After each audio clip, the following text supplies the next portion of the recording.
सांसों में तुम हो, निगाहों में तुम हो, दिल में तुम हो, ख्यालों में तुम हो, सपनों में तुम हो, तबीरों में तुम हो, ख्वाबों में तुम हो, सवालों में तुम हो।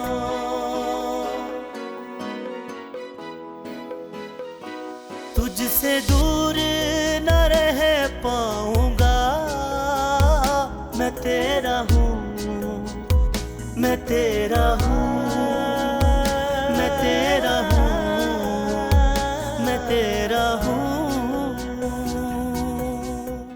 ये मेरे खिलाफ साजिश है। मेरे मना करने के बावजूद माल को डिस्पैच कर दिया गया। किसी को चार्जशीट किया, मुझे इन्फॉर्म किया था, कोई रिपोर्ट तैयार की है? तो तुम शादीशुदा हो, तुम्हारा एक बेटा भी है। एक तो तुम हर वक्त वसीले घोड़े पे सवार रहती हो, मेरी बात तो तुमने पूरी सुननी नहीं। मेरा मतलब है कि वो मुझे हमारे बेटे जैसा दिखता है। शेरी पुत्र, बहुत सही, बैठ बैठ बैठ। आज तो जल्दी आ गया, ऑफिस नहीं जाना था? बाबा साईं, कुछ जिस्म दुख रहा था, सोचा थोड़ा आराम कर लूं। वो हारून की ड्यूटी लगा के आया हूं मैं, काफी सियाना है वो, मामले को जल्दी भांप लेता है वो। गल तूने ठीक की है, ये पूरा खानदान सियाना भी है और वफादार भी है।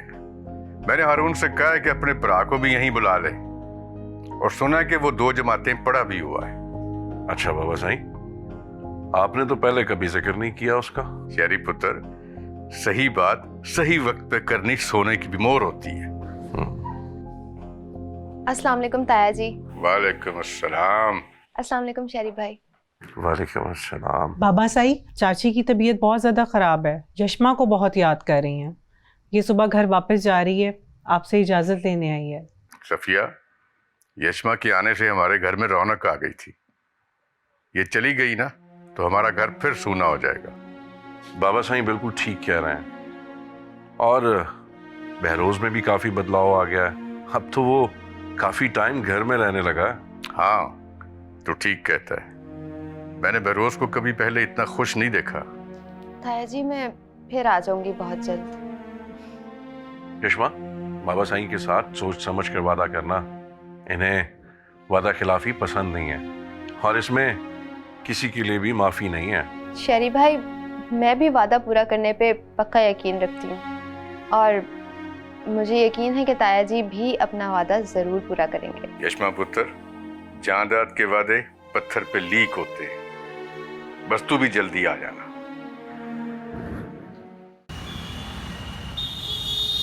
मोहतरम भाइयों, आज की बैठक के आगाज में मैं आपसे एक दरख्वास्त करना चाहता हूं कि आप अपने गिर्द होते हुए जो कुछ देखते हैं, सोचते हैं, मुशाहिदा करते हैं, उसका तज़किरा यहाँ बैठक में ज़रूर किया कीजिए, क्योंकि सिलसिला कलाम बढ़ने से ही बात आगे चलती है। तो भाइयों, इसके बाद मेरे जहन में जो ख्याल उभरा, जो सवालात पैदा हुए, वो मैं आपके साथ शेयर करता हूँ। आप लोगों ने अपने गिरदनिवा में कभी इस बात का जायज़ा लिया है कि कहीं दुकानों पे, घरों में, बाज़ारों में, गलियों में कभी कोई मौजू हाथ आ जाने की देर है तो उस पर इतनी बहस शुरू हो जाती है, इतनी बहस शुरू हो जाती है, हर कोई अफलातून बन जाता है, हर कोई अपने मौक़िफ़ पे डट जाता है, नतीजा कुछ भी नहीं निकलता। इसका बस एक ही हल है, और वो हल ये है कि जो हज़रत अली करबल्ला वजहो ने फरमाया है कि ये ना देखो कि कौन कह रहा है, ये देखो कि क्या कह रहा है। शख्सियत परस्ती को छोड़ दो, गौर करो, हाँ गौर करो, तभी अल्लाह हामी और नासिर होगा इंशाअल्लाह। हाँ, अच्छा भाभी, तो नगेट्स तले जा रहे हैं। हाँ। अच्छा भाभी, आप एक काम करें कि कुछ नगेट्स तल के ना एक बाउल में रख दें। मैं सुबह यूनिवर्सिटी जाने से पहले अपने क्लास फेलोज के लिए ले जाऊंगा, हम वहाँ एंजॉय करेंगे लाइक का फेयरवेल। बात सुनो, ये क्लास फेलोज के साथ एंजॉय करना है तुमने या उस मखरानी के साथ? भाभी खुदा की कसम, यू आर सो ग्रेट। आप तो मेरा सारा केस समझ गई।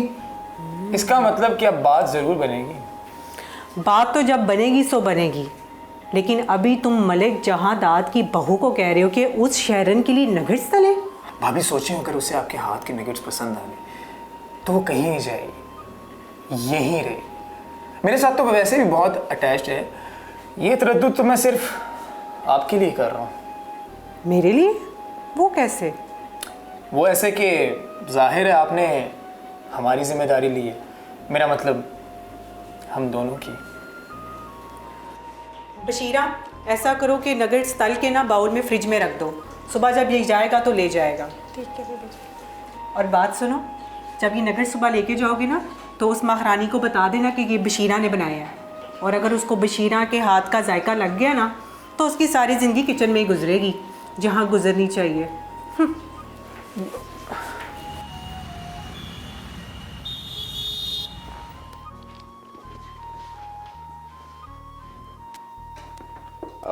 हेलो, दरअसल मैं नगेट्स लाया था। वो हमारे नए नए ताल्लुकात बने ना, उसकी खुशी है। ये जो गरम ताल्लुकात हैं इनकी बात कर रहे हो? नहीं, गरम नहीं बल्कि गरम सर्द, ऐसा ही चलता है। वैसे इससे क्या हुआ है? रात को टाइम से सोई नहीं या सुबह आंख नहीं खुली? अगर रात को नींद ना आई होती और सुबह आंख ना खुलती तो क्या इस वक्त मैं यहाँ बैठी होती? भाई वाह, दिमाग तो तुम्हारा काम कर रहा है, मगर फिर तुमने ये मुंह क्यों फुलाया? क्या किसी ने तुम्हें फिर से कुछ कह दिया क्या? कल तुम बाबर की दुकान पे क्या कर रहे थे? बड़े कहके लगा रहे थे। अब समझा कि तुम मुझसे क्यों नाराज हो। मैंने तुमसे हेलो हाई नहीं की ना, मैंने तुम्हें देखा ही नहीं, तुम ही मुझे पुकार लेती। तो सुन लो मेरी बात ध्यान से, अगर आज के बाद तुम बाबर की दुकान के आसपास भी भटके तो मैं तुम्हें जिंदगी भर नजर नहीं आऊंगी। नाजिया, तुमने इसे बताया नहीं कि तुम ऑलरेडी एंगेज्ड हो? इसी नए ताल्लुक को ही सेलिब्रेट करना था, इसलिए तो आज नगेट्स लेकर आया हूँ, मगर ये बाबर आज बीच में आ गया। तुम इसे बता क्यों नहीं देते कि बाबर मेरा मंगेतर है? सुन लिया तुमने? बाबर मेरा मंगेतर है, मेरी खाला का बेटा, मेरी उस खाला का बेटा जो मुझे सगी माँ से भी बढ़कर है। दुकान पे दोस्तों को साथ बिठाकर मुझ पे आवाज़ें कसा करता था, उसके सब दोस्त ठट्ठे मारते थे और बाबर अपनी बगले बजाता फिरता है। ये सब बाबर की शह पे होता है। उसके सब दोस्तों ने तो मुझे भाभी भाभी कहना शुरू कर दिया है। मैंने खाला को कई बार कहा है, मगर वो खाला की कहाँ सुनता है। सबको यही कहता है कि मैंने नाजिया से इंतकामन शादी करनी है। इसमें मेरा कसूर क्या है? सिर्फ ये कि मैं बाजार में खड़ी होकर इसके दोस्तों के साथ गप्पे नहीं हाँकती बेशर्मों की तरह। बाबर की वजह से मैंने खाला के घर जाना छोड़ दिया है, और मुझे ये भी पता है कि अगर बाबर के साथ मेरी शादी हो गई तो वो मुझे बहुत जलील करेगा। किस हद तक, इसका तो मैं तसव्वुर भी नहीं कर सकती। तुम्हें बहुत माकूल दिखता है ना, तो कर लो उससे दोस्ती, बना लो याराना।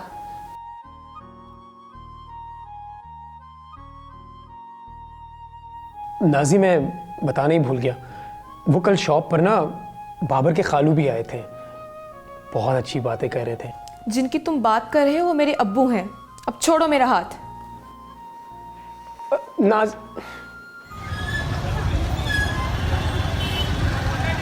जी सही, कैसे लगी आपको ये सेटिंग? कोई कमी तो नहीं रह गई? अगर कोई कमी रह गई हो तो बता दें, अभी दूर कर देता हूँ। हारून, बंदा तो फुल कारीगर है, इसमें तो कोई शक वाली बात ही नहीं। अच्छा, वो पंफलेट घरों में फेंकवा दिए थे? जी साईं, जिस दिन आए थे उसी दिन ये काम कर दिया था। हारून, अब बात बनेगी। लेकिन अगर यहाँ महफिल मिलाद भी हो जाए, उससे तो एक ये होगा कि लोगों में आपकी इज़्ज़त बढ़ जाएगी, और दूसरा लोगों में आपका तारुफ भी हो जाएगा। तेरी ये बात मेरे दिल को लगी है। महफिल मिलाद भी होगी और तमाम शुरका को बुलाकर उनके गले में गुलाब के हार भी डालेंगे, क्योंकि गुलाब में बड़ी कशिश होती है। अस्सलाम वालेकुम। वालेकुम अस्सलाम।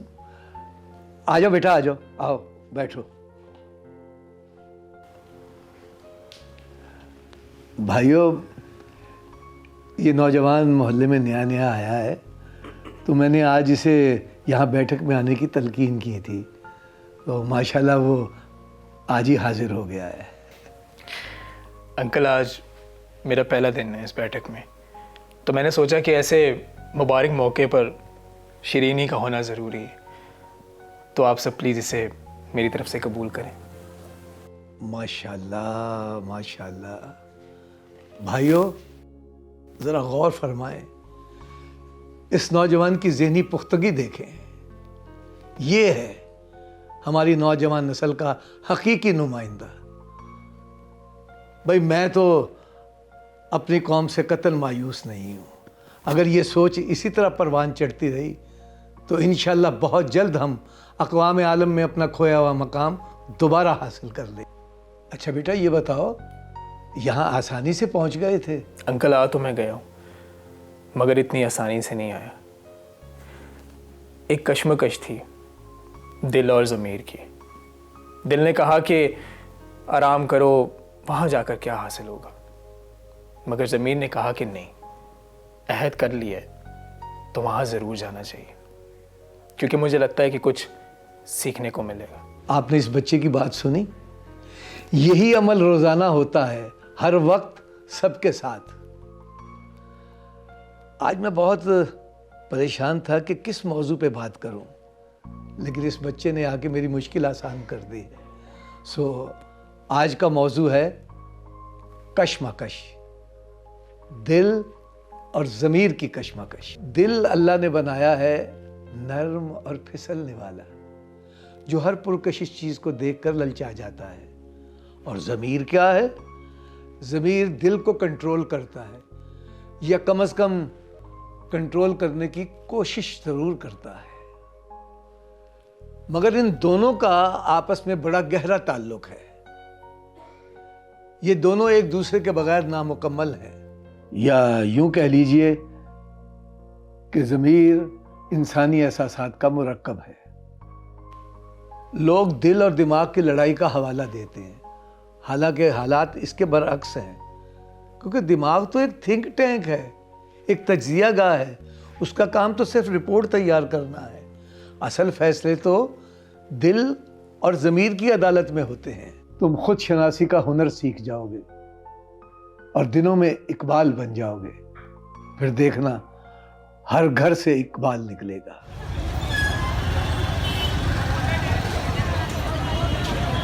लगता है अभी भी नाराज हो मुझसे। देखो यार, अब इसमें नगेट्स का क्या कसूर है? अब रोज रोज नगेट्स तो नहीं बनाए जा सकते ना। चलो शुक्र है कि इसी बहाने तुम थोड़ा सा हंसी। नगेट्स काम तो नहीं आई यूनिवर्सिटी में, मगर चलो घर में तो काम आ गए। एमबी, मुझे तुमसे सॉरी बोलना था। मैंने तुम पे नाजायज़ गुस्सा किया। ये तो मैंने बाद में सोचा कि तुम तो बाबर को जानते ही नहीं, लेकिन मुझे तुमसे माफ़ी नहीं चाहिए। तुम बोल नहीं रहे। अच्छा चलो ये बताओ, बाबा से तुम्हारी क्या बात हुई? तुमने अपने अब्बू का नाम लिया, मैं इसलिए तुम्हें माफ़ कर रहा हूँ। तो पता है कि सियाने क्या कहते हैं? सियाने कहते हैं कि शक मोहब्बत की कैंची है, और तुमने इस कैंची से हमारी मोहब्बत पर वार की है। इसलिए तो कह रही हूँ, मुझे तुमसे माफ़ी नहीं, सज़ा चाहिए, ताकि मुझे हमेशा याद रहे। अच्छा, फिर मैं तुम्हें क्या सज़ा दूँ? चलो खैर, सज़ा को छोड़ो, फिर कभी सही। एमबी, अब मैं तुम्हें क्या बताऊँ, बाबर ने मेरे साथ कितनी ज़्यादतियाँ की हैं पिछले कई सालों से। बाबर ने मेरा जीना दूभर कर रखा है। खाला को सब मालूम है, लेकिन खाला मजबूर हैं। खालू के सामने इनकी चलती नहीं, और बाबा को मैं कुछ ज़्यादा बताती नहीं। बताने का फ़ायदा भी नहीं है। अब्बू भी पुराने रिश्ते और अम्मी की ज़ुबान की वजह से मुत्तमीन हैं। मैं अब्बू और खाला को बिल्कुल इनकार नहीं कर सकती, और ना ही कभी करूँगी। हाँ, अगर ऐसा हो भी गया तो मैं ज़िंदा नहीं रह पाऊँगी। बस इतना ही या कुछ और भी है? क्या ये कुछ कम है? आज तुमने मुझे सब कुछ बता दिया। खैर, तुम लंबी तान के सोचो, अब उसी दिन उठना जिस दिन मैं बारात लेकर आऊँगा। एमबी, मैं मजाक नहीं कर रही, सब कुछ सच ही बताया है। नाजी, मैं भी कोई मजाक नहीं कर रहा। I am quite serious about it. Okay, फिर मैं अब तुमसे बारात वाले दिन ही मिलूँगी। अल्लाह हाफिज़।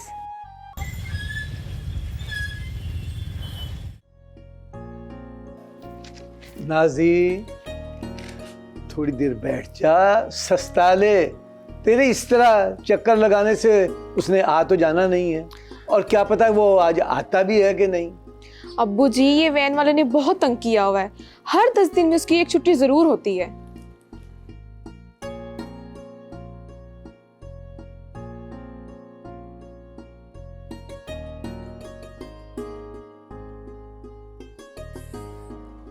हेलो शुमाइला, कहाँ हो तुम? यूनिवर्सिटी से बोल रही हो? अच्छा कोई बात नहीं, मैं ऐसा करती हूँ, मैं ऑटो लेकर आ जाती हूँ। Okay, see you.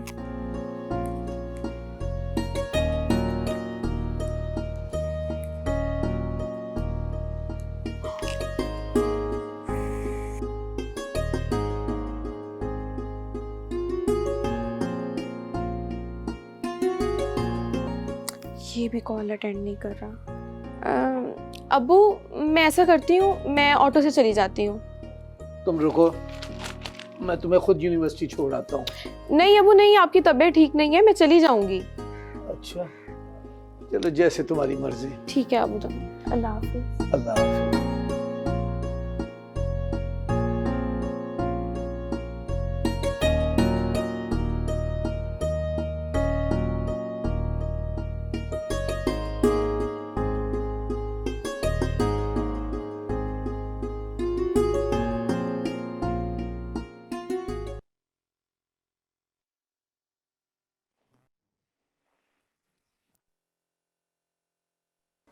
अरे यार, तेरी तितली तो अकेले जा रही है। आखिर आज मौका मिल ही गया। आज इसका मैं वो हाल करूंगा कि सारी उम्र किसी को मुंह दिखा नहीं सकेगी। चल जल्दी कर, बाइक इसके साथ लगा।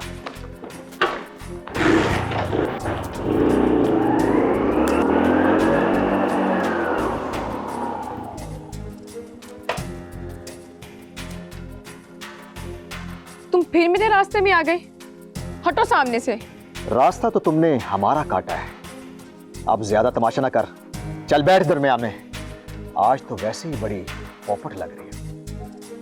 बकवास बंद करो, मेरा रास्ता छोड़ो वरना। आओ हम सफर बन जाते हैं, सफर खूबसूरत हो जाएगा। छोड़ो मेरा हाथ। चल चल।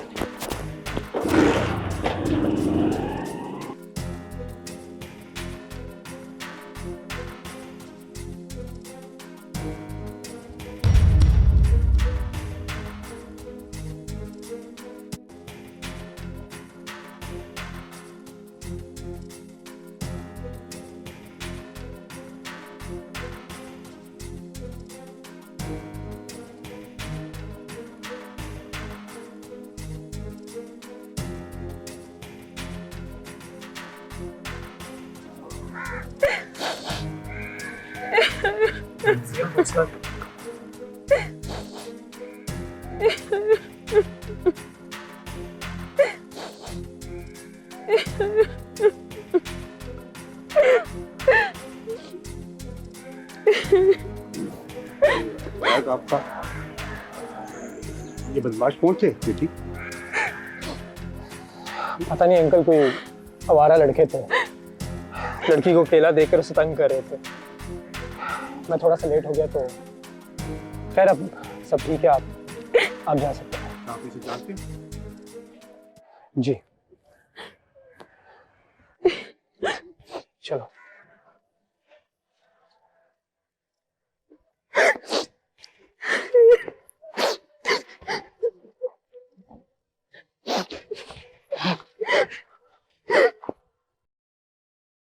नाजिया, हौसला करो, सब ठीक हो जाएगा। एमबी, मेरी चादर सरे बाजार, मेरा सर मैं कैसे भूल पाऊंगी। मेरी इज्जत, मेरा गरूर था, सब मिट्टी में मिल गया। नाजिया हौसला करो, मैं सब ठीक कर दूंगा। तुम दुगने फखर से जियोगी, मेरा वादा है तुमसे। इतनी कॉलें की थी तुम्हें, कहाँ थे तुम? वो दरअसल मैं वॉशरूम में था, मेरा फोन साइलेंट पे था। अच्छा किया जो फोन को सुला दिया, ये तमाशा तो ना देख पाते। अब क्या करना है, तुम यूनिवर्सिटी जाओगी? मैं ठीक नहीं हूँ, मैं यूनिवर्सिटी नहीं जा सकती। तो मैं तुम्हें अपने घर भी नहीं लेके जा सकता। चलो मैं तुम्हें तुम्हारे घर छोड़ देता हूँ, तुम अब्बू को कह देना कि हादसा हो गया था। एमबी, हादसों में सर से चादर नहीं उतरती, सर नंगा नहीं होता। मैं अब्बू से झूठ नहीं बोलूँगी। सच कड़वा ज़रूर होता है मगर पूरा सर होता है। मगर इस बार का सच कुछ ज़्यादा ही कड़वा है, मेरी पढ़ाई छूट जाएगी। नाज़िया, मेरा तुमसे वादा है, तुम्हारी पढ़ाई खत्म नहीं होगी। तुम्हारे अब्बू समझदार हैं, वो सब समझ जाएंगे। तुम मेरे साथ चलोगे, मेरी गवाही तो दे दोगे कि मेरे साथ क्या हुआ है। एमबी, क्या हम बाइक पे नहीं जा सकते? क्या हमारा रिश्ता सच्चा नहीं है? क्या तुम्हारे दिल में भी कोई खोट है? जो सजा का हकदार है उसे सजा मिलनी चाहिए, और उसे सजा जरूर मिलेगी। लड़का चाहे जो भी हो, उसके साथ बैठी नाजिया ही थी। अम्मा, पानी सर से गुजर गया। अब मुझे लगता है कि अब नाजिया को ना मजीद छूट नहीं देनी चाहिए। सफिया, बहरोज की क्या रिपोर्ट है? लाइन पे आया है कि अभी तक टेढ़ा ही है? बहरोज अब बिल्कुल ठीक है, आपको अब उसकी तरफ से अच्छी खबरें ही आएंगी। मैं तेरा हूँ